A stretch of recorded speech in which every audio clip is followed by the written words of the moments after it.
Merci de nous rejoindre. Une journée de jeunes voix qu'on vous souhaite heureuse. Émission spéciale sur les Morts Bleus consacrée à une question de santé qui concerne de plus en plus de personnes, le diabète. Le diabète, quel défi? C'est le nom de cette émission en deux parties dans laquelle nous allons pouvoir entendre la parole des responsables politiques, des associations, mais également, c'est très important, la parole des patients qui soient atteints d'un diabète de type 2 que l'on développe parfois à un âge assez mûr ou de jeunes enfants, comme vous le verrez dans la deuxième partie de cette émission, des enfants atteints de diabète de type 1. Au total, ce sont près de 25 000 personnes à Genève qui sont touchées par le diabète. Il y aurait 25 000 autres personnes qui peuvent développer cette maladie, d'où l'importance du dépistage. On en parlera également dans un instant pour nous éclairer sur cette question autour du diabète avec nous. Pierre Maudet, conseiller d'État en charge de la santé et des mobilités. Évidemment, c'est pour cette question de santé que vous êtes avec nous. Merci de participer à ces discussions. À vos côtés, Jean-Marc Guinchard, président de Diabète Genève, et juste à vos côtés, Kevin Brady, qui participe également au comité de Diabète Genève, dont vous êtes le secrétaire. Vous êtes également patient diabétique de type 2. On va comprendre ce que sont les diabètes, les différents types de diabète avec vous dans un instant, professeur Zoltán Pataki. Vous êtes médecin adjoint agrégé, responsable de l'unité d'éducation thérapeutique du patient au HUG. À vos côtés, la docteure Florence Sommers, médecin adjointe éducation à l'unité d'éducation thérapeutique du patient HUG, et puis la docteure Nathalie Farpour-Lambert, pédiatre et spécialiste de l'obésité infantile. Vous êtes par ailleurs consultante à l'OMS. Alors, comment prévenir le diabète, vivre avec cette maladie? Quelles sont les innovations pour aider les patients? On va en parler dans quelques instants. Avant de vous donner la parole, Pierre Maudet, je voudrais, professeur Zoltán Pataki, que vous nous rappeliez en quelques mots, le plus simplement du monde, pour tous ceux qui ne sont pas familiers avec le diabète, la différence entre diabète de type 1 et de type 2. Merci. Donc, le diabète est une maladie chronique qui se déclare lorsque le pancréas ne produit pas suffisamment de l'insuline ou lorsque le corps n'est pas capable efficacement d'utiliser l'insuline produite. En sachant que l'insuline, c'est une hormone qui régule le taux de sucre dans le sang. En gros, s'il n'en a pas assez ou pas du tout, le taux de sucre monte et on parle du diabète. Maintenant, le diabète de type 1 est une maladie, autrefois appelée aussi diabète juvénile ou diabète insulinodépendant, est une maladie auto-immune, c'est-à-dire que le corps produit des anticorps contre ses propres cellules qui produisent de l'insuline ou contre l'insuline. Donc, c'est un problème de la production de l'insuline. La plupart du temps, ce diabète apparaît chez les jeunes, voire chez les très jeunes, chez les enfants, chez les adolescents. Tandis qu'en cas de diabète de type 2, qui s'appelle aussi le diabète non insulinodépendant, le corps ou le pancréas produit suffisamment de l'insuline, mais cette insuline n'arrive pas à être suffisamment bien utilisée par le corps pour baisser le taux de sucre dans le sang. Et ce type de diabète de type 2 représente 95% de tous les diabétiques sur le plan général et il se manifeste la plupart du temps à l'âge adulte. Cependant, nous observons de plus en plus l'apparition de ce type de diabète de type 2 aussi chez les enfants ou chez les jeunes, et ceci est en lien avec malheureusement l'augmentation du taux de l'obésité. Les chiffres le démontrent, les patients atteints de diabète de type 2 sont chaque année plus nombreux. Quels sont les facteurs de risque? Le facteur de risque principal pour le diabète de type 2 reste l'excès pondéral. D'ailleurs, le diabète de type 2, on l'appelle aussi des fois le diabète du gras. Maintenant, il ne suffit pas de dire aux gens de manger bien et de bouger plus. Cela est beaucoup plus complexe et la manière dont on mange ne dépend pas que de la bonne volonté de la personne de manger bien ou pas bien. La régulation de la prise alimentaire est beaucoup plus complexe, dépend entre autres de nos émotions, de notre état d'esprit, des soucis qu'on peut avoir, du stress, etc., qui se répercutent sur notre comportement alimentaire et donc qui contribuent au surpoids, à l'obésité et bien sûr le diabète. Maintenant, malheureusement, nous assistons à une pandémie de l'obésité actuellement qui est considérée le principal responsable en fait de l'augmentation du nombre de personnes en situation de diabète de type 2. La bonne nouvelle, ce que je peux dire et que tout le monde sait finalement, c'est que ce diabète de type 2, dans la plupart des cas, peut être évité. Et malheureusement, le système de santé actuellement, disons, est contraint il y a des contraintes médico-économiques avec des besoin, des demandes de rendement immédiat, ce qui rend peu de place pour l'adaptation de la médecine et de la pensée médicale à la personne qui en a besoin. En gros, la médecine d'aujourd'hui, elle est beaucoup trop axée sur le curatif, beaucoup trop hautement technique, et il y a peu de place pour la prévention. Alors qu'on sait que cette prévention, et on parle de la prévention du diabète, est un élément clé qui devrait prendre plus de place dans notre système de santé. Mais pour cela, nous devons changer de paradigme, c'est-à-dire plus se centrer sur la personne elle-même et plutôt que sur le malade ou sur la maladie. Alors, professeur Pataki, je rappelle que vous êtes responsable de l'unité d'éducation thérapeutique du patient aujourd'hui. Au niveau des innovations ou des pratiques efficaces, est-ce qu'il y a d'autres bonnes nouvelles que vous pouvez nous apporter ? L'éducation thérapeutique, effectivement, contribue à la prévention primaire, secondaire et tertiaire. Si on prend l'exemple du diabète, elle peut non seulement prévenir l'apparition des complications du diabète déjà établies, mais l'éducation thérapeutique nous permet de prévenir l'apparition du diabète tout court. Et on le sait que dans la majorité des cas, ce diabète peut être évité en agissant sur les mêmes facteurs de risque que les facteurs de risque de l'obésité. Alors, par exemple, dans le service, nous avons mis en place un programme structuré d'éducation thérapeutique où nous incluons en fait les personnes qui sont à haut risque de devenir diabétiques. Et nous avons constaté, 1 an après avoir participé à ce programme interdisciplinaire d'éducation thérapeutique, qu'il y a une diminution de la progression du prédiabète vers le diabète et un recul même du prédiabète vers l'état normal dans les 75% des cas des personnes. En effet, l'éducation thérapeutique, il a été démontré à multiples reprises qu'elle permet de diminuer, par exemple, le taux de cécité de 90% chez les diabétiques, le taux d'amputation des membres inférieurs, très importante complication de 80%, et le taux, par exemple, des ulcères au pied de 50%. Malheureusement, la médecine aujourd'hui, encore une fois, elle est beaucoup trop axée sur l'action et peu sur la prévention. Alors, merci beaucoup pour cet éclairage. On verra concrètement comment, dans votre service, avec vous, docteur Florence Sommer, dans un instant, le travail que vous accomplissez au quotidien. Je me tourne vers vous maintenant, Pierre Maudet, conseiller d'État en charge de la santé, un véritable enjeu concernant le diabète. Qu'est-ce que le canton de Genève, aujourd'hui, met en place pour lutter, pour accompagner les patients atteints de cette maladie ? Alors, juste avant de répondre précisément à votre question, je rebondis sur ce que vient de dire le professeur Pataki, parce que c'est très important pour un ministre de la Santé d'expliquer que le défi global auquel on fait face, il est double. C'est un défi par rapport à des maladies dites chroniques, c'est des maladies non transmissibles, mais ça va représenter, pour le responsable de la santé qui regarde un peu les finances aussi, 80% des coûts de la santé. Ces maladies chroniques, c'est les maladies cardiovasculaires, c'est le cancer, c'est le diabète. Cette catégorie de maladies, c'est vraiment à ça qu'on doit s'attaquer aujourd'hui en termes de santé publique. Ça, c'est le premier élément. Puis le deuxième élément caractéristique qui vient d'être expliqué, et fort bien expliqué, c'est que c'est des maladies qui amènent les pouvoirs publics à travailler en amont. Et c'est vrai que tout le système de santé, quand on m'interroge à la télévision sur la santé, en général, c'est pour parler des coûts de la santé, pour parler des primes d'assurance maladie, pour parler pas du système de santé, mais du système de soins. Soins, c'est curatif. Et en fait, l'enjeu aujourd'hui en santé publique, c'est de parler davantage des patients qu'on souhaite voir le moins possible rester dans un état de patient que de parler des maladies. La difficulté ici, et je reviens maintenant sur votre question, et c'est là qu'il y a une action de l'État très forte qui est portée, c'est que le diabète, c'est une maladie silencieuse. C'est une maladie très insidieuse. Il y a une statistique établie, c'est que 50% des diabétiques ignorent qu'ils le sont. Or, si on écoute bien ce qu'a dit le professeur Pataki, on sait qu'on peut retarder, voire vraiment solidement freiner la progression de la maladie. Mais si on n'est pas au courant qu'on est malade, qu'on a cette difficulté liée au pancréas, on ne peut pas lutter contre. Et donc, pour vous répondre, l'action de l'État, elle doit porter, pour combattre quelque chose correctement, il faut le connaître, elle doit porter sur l'information, sur la diffusion, sur la détection, sur le dépistage, des choses qui aujourd'hui, grosso modo, représentent 2-3% de l'ensemble des dépenses de santé. Donc on en parlera du dépistage avec vous, Jean-Marc Grinchard, dans un instant. Le dépistage fait partie des priorités aujourd'hui pour lutter contre la maladie ? J'aimerais vous répondre oui, mais il faut être honnête, et Diabète Genève fait un travail exceptionnel dans le domaine, mais on a l'impression que l'on est en train de décoper la barque avec un dé à coudre. C'est-à-dire qu'en termes de proportion, le volume de personnes dépistées, et vraiment je salue l'activité de Diabète Genève, est extrêmement réduit par rapport à la masse représentée.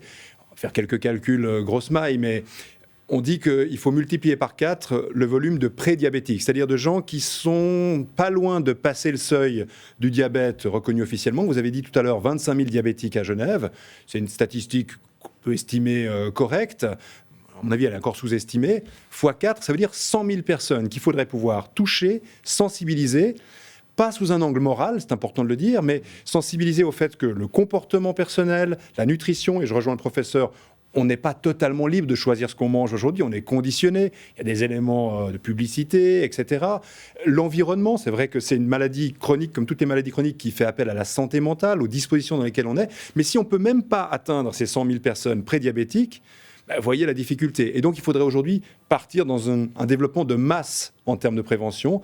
Et c'est une des ambitions que j'ai avec le département de la santé dès l'année prochaine, avec des programmes beaucoup plus soutenus sur les maladies chroniques en général et le diabète en particulier, sensibiliser et toucher en amont les personnes qui sont concernées. Avec une action sur l'alimentation qui concerne aussi d'autres pathologies que le diabète, mais le diabète en fait partie. Alors effectivement, on a constaté à Genève, et c'est connexe, une détérioration de ce qu'on appelle la santé bucco-dentaire, et notamment pour des jeunes, donc qui se brossent moins bien les dents, pour le dire rapidement, mais pas que, avec tous les problèmes, et là il faut le mentionner, le diabète et ces maladies, c'est une dimension sociale qu'il faut intégrer. Lorsque vous avez un problème de dentition, que vous n'allez pas chez le dentiste, que les dents ne sont pas entretenues, que les sucres très présents aujourd'hui attaquent, au bout d'un moment, pour trouver un boulot, pour avoir une vie sociale ordinaire, c'est compliqué.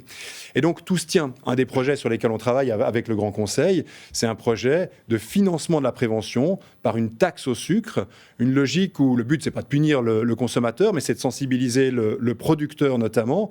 Et aujourd'hui, les producteurs de boissons rafraîchissantes se gavent d'une certaine façon du sucre présent dans les produits.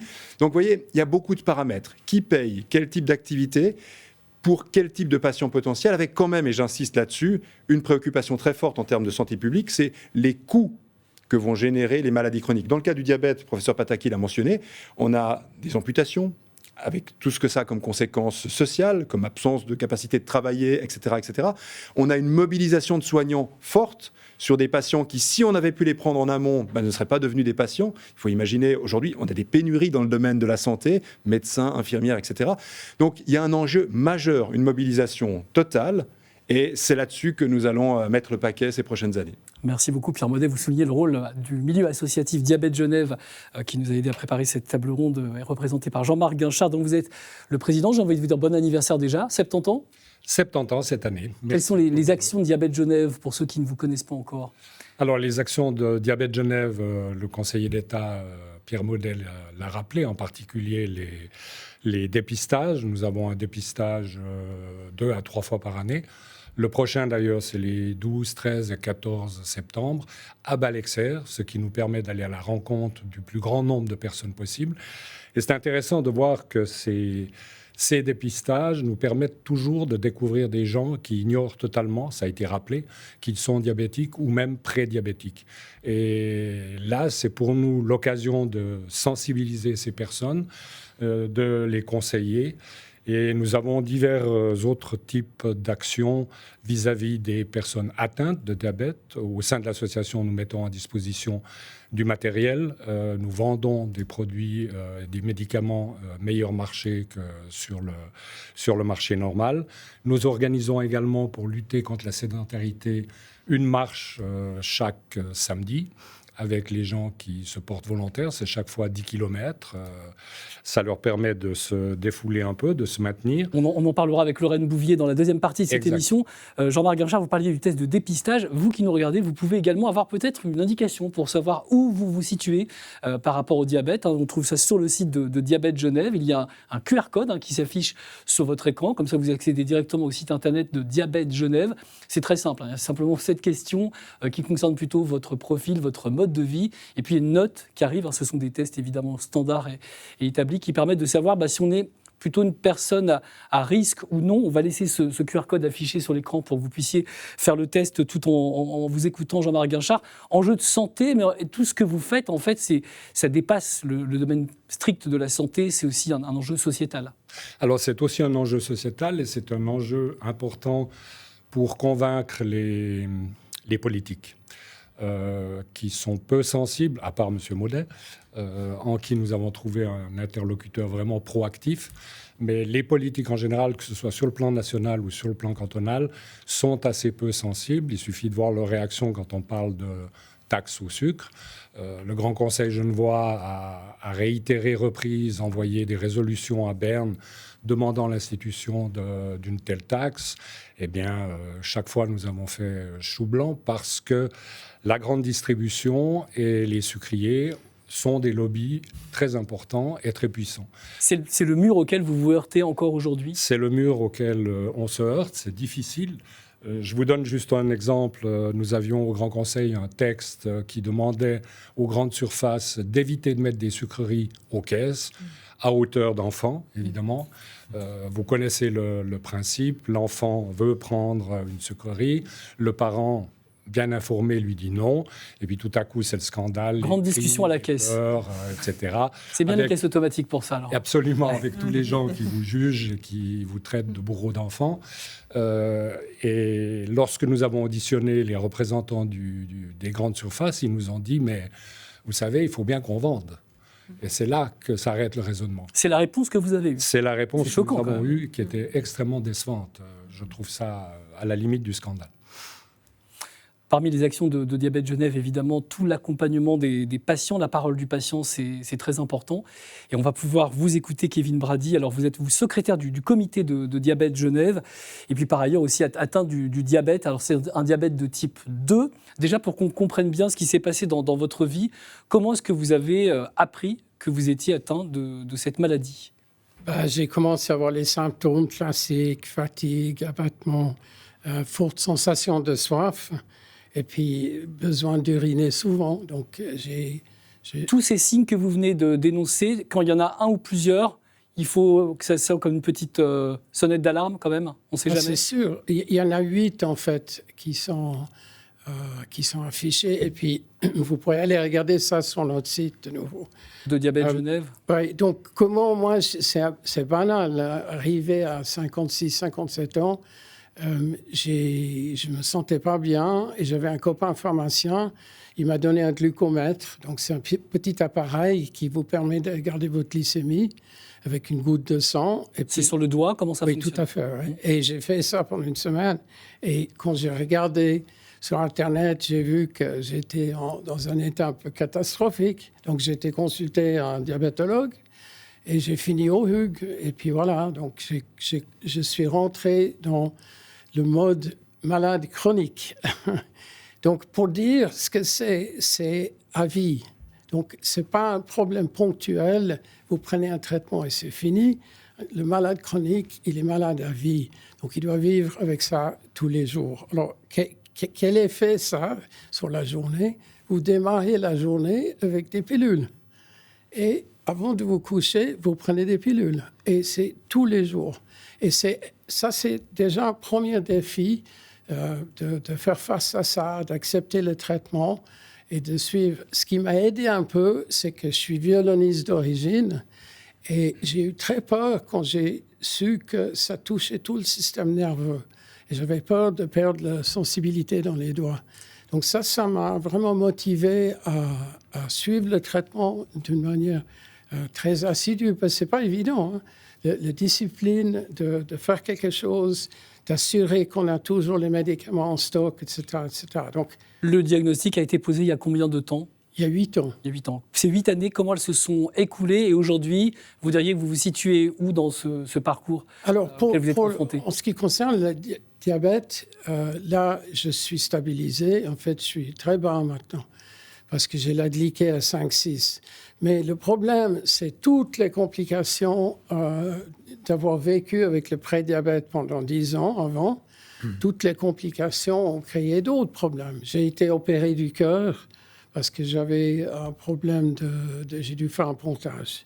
Alors, le problème de tous les jours, c'est l'alimentation et les médicaments, comme j'ai dit avant.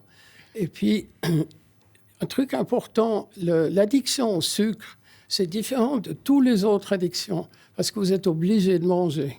Vous pouvez arrêter le tabac, vous pouvez arrêter l'alcool, vous pouvez arrêter la cocaïne, mais vous ne pouvez pas arrêter de manger. Donc, chaque fois que vous êtes à table, vous êtes face à ce problème. Donc ça, c'est un défi vraiment difficile à surmonter pour les patients.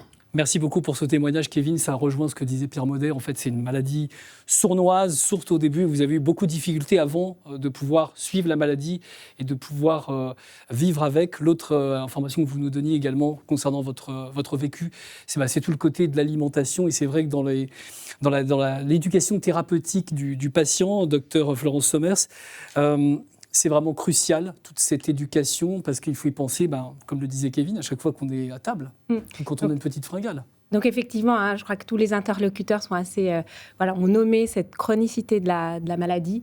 Le diabète, c'est une maladie qui touche tous les champs de la vie, qui touche la personne. C'est pas le patient, c'est la personne. Donc autant la vie familiale, la vie personnelle, les loisirs, la dimension psychique aussi.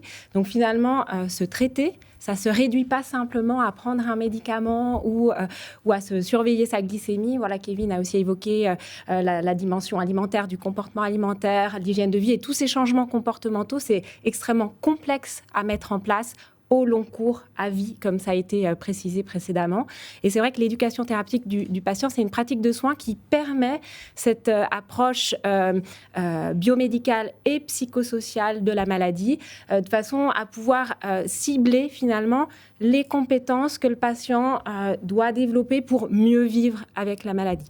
C'est également une pratique de soins qui est recommandée par toutes les sociétés savantes, comme prise en charge socle, finalement, pour les patients en situation de diabète, donc à l'échelle nationale, mais également à l'échelle internationale. Et puis, c'est une pratique de soins qui a aussi démontré son efficacité. Alors justement, ici à Genève, quels sont les retours que vous avez par rapport à l'efficacité ? Donc, par rapport au public qui est bénéficiaire de nos prestations, donc on fait de l'enseignement thérapeutique pour les patients en situation de diabète, très clairement, c'est des patients qui sortent de l'isolement en partageant avec des pairs. C'est des patients qui se sentent reconnus, écoutés et puis considérés dans leurs problématiques dans la vie quotidienne.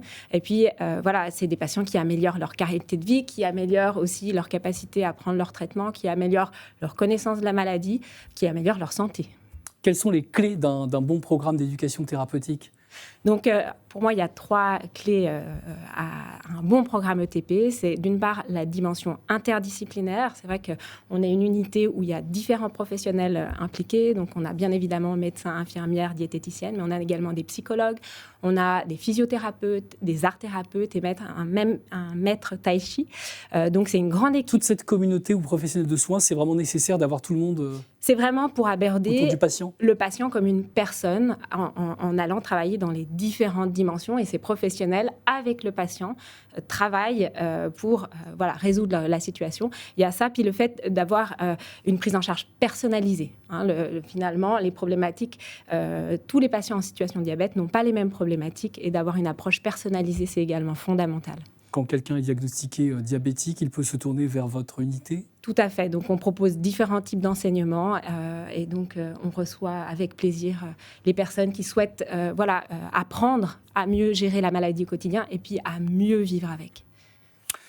À vos côtés, la docteure Nathalie Farpeau-Lambert. Alors, vous êtes pédiatre, on va s'occuper plutôt de l'enfant et du rapport qu'on a aujourd'hui au sucre. On en parlait évidemment précédemment. Vous, c'est un combat que vous avez depuis de très nombreuses années. Où en est-on aujourd'hui ? Parce qu'on a l'impression que chaque année, on répète la même chose, puis ça avance pas beaucoup. C'est vrai que c'est une bonne question. Je pense que ça fait plus de 25 ans que je suis dans cette bataille. J'aimerais appuyer ce que monsieur le conseiller d'État Pierre Maudet a dit sur finalement l'ampleur maintenant des coûts de la santé qui sont principalement dus aux maladies chroniques et ce qu'on appelle maladies non transmissibles et dont le diabète.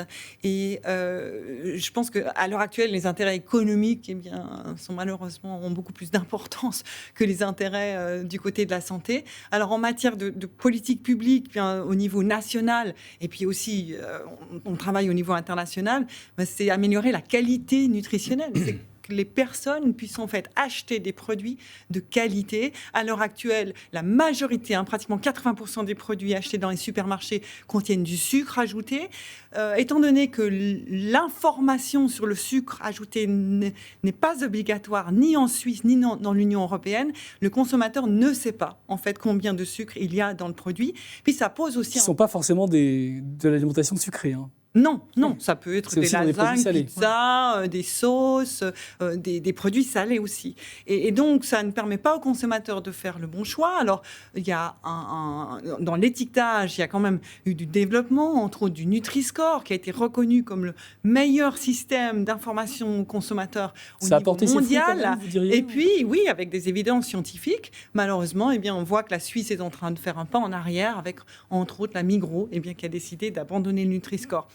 Alors que le Nutri-Score devait être rendu obligatoire en Suisse, parce que les recherches scientifiques ont montré que, d'une part, l'industrie améliore la qualité du produit de manière à avoir un meilleur score, et puis, et je voulais peut-être juste rappeler que plus le produit, en fait, contient du sucre, des graisses, et en particulier des graisses saturées et du sel, plus on tend vers la couleur rouge, en fait, orange et rouge, dans le Nutri-Score. Donc déjà, rendre ce système d'étiquetage obligatoire, restreindre le marketing. Alors, on parle beaucoup du marketing destiné aux enfants, aux adolescents. Moi, je dis toujours, finalement, on ne doit pas oublier les parents, parce que ceux qui achètent, c'est les parents. Et puis, finalement, la population générale, parce que il faut savoir quand même que maintenant, avec le développement des réseaux sociaux et de YouTube, en fait, la publicité passe par là, maintenant, majoritairement. Et puis, permet maintenant de cibler en fait la personne. Donc les publicités qui sont adressées aux adolescents ne sont pas les mêmes que celles adressées C'est beaucoup aux plus agressif. 50% de la publicité sur les boissons sucrées se fait maintenant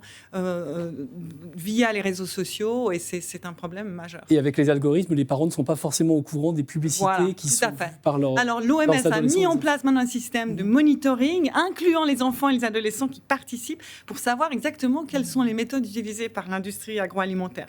Et puis, je voudrais encore parler de la taxe. On parle de la taxe sur le sucre. C'est principalement les boissons sucrées qui sont taxées au niveau européen. Maintenant, il y a plus d'une dizaine de pays européens, plus d'une trentaine de pays au niveau mondial. Ça a bien montré quand on taxe le sucre, eh bien, on réduit les achats, on réduit la consommation. Et puis déjà, dans certains pays, eh bien, un impact quand même. Les pays qui ont fait plusieurs mesures, incluant l'information aux consommateurs, restreindre le marketing, l'éducation, eh bien, ont montré maintenant une réduction du taux d'obésité chez les enfants. Je prends l'exemple du Portugal, pareil. Merci beaucoup, docteur Nathalie Farpour-Lambert. On parle bien de prévention pour le diabète de type 2, dû à l'alimentation au sucre. Rien à voir avec le diabète de type 1, dont on va vous parler dans quelques instants, avec d'autres profils d'enfants, des enfants qui sont pleins de joie de vivre, comme vous allez le voir dans quelques instants. Le souci pour eux, ce n'est pas forcément donc l'alimentation, mais ils vivent avec ce diabète de type 1, maladie auto-immune, nous rappelait tout à l'heure le professeur Pataki. Nous les verrons dans quelques instants, et leur maman sera d'ailleurs avec nous sur le plateau de Lémon Bleu, et d'autres invités nous rejoindront. Merci à toutes et tous d'avoir participé à la première partie de cette émission. Le diabète, quel défi? À tout de suite.